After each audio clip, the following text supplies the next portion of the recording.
So I thought I would share with you some tips on how to prep your shoes for paint. So if you are thinking about customizing your shoes, then this could be a good one to watch and just get some step-by-step tips. So the first thing is these ones are brand new, which means I don't have to bother cleaning them. But if they weren't brand new, just make sure that they're nice and clean and fresh for you to work on. So the first thing that I would do is take off any of the laces if you're going to be painting this bit around here, just so that you don't get any of the paint on there, because once it gets onto the laces it becomes a little bit more difficult to get off. So I'm not actually going to be painting that, so I'm just going to leave them there. The next thing is you're going to need a cotton wool pad and some acetone, or you can also use the Angelus Preparer and Deglazer as well.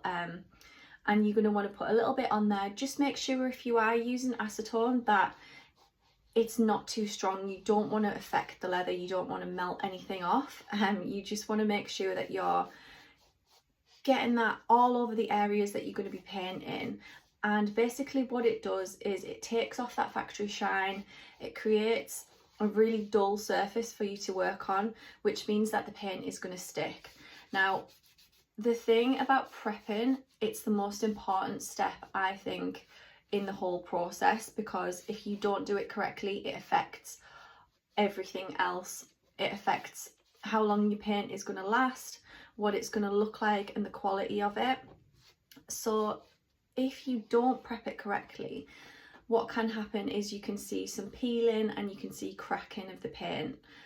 So it's just worthwhile taking that extra time to do this step. Now I'm just going over each area, making sure I'm getting in the areas where they have the stitching as well, and just making sure that I'm covering all of those bits. Now if you do have a pair of shoes that are maybe a little bit shiny, particularly if it's football boots or cycling shoes, they tend to have that leather that's a little bit shiny, like I said.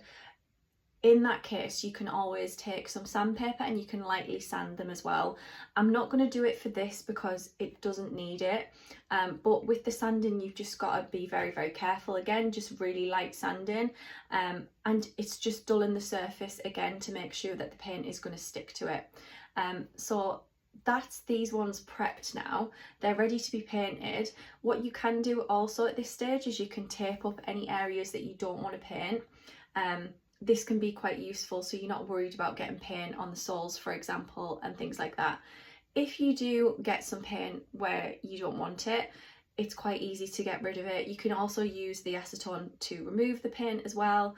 And yeah, it's really, really easy, but the prep is so important.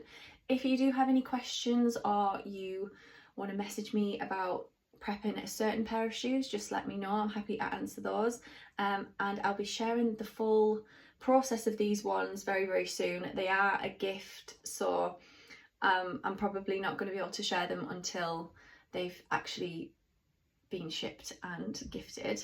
So hopefully this was interesting, and again, if you have any questions, just let me know.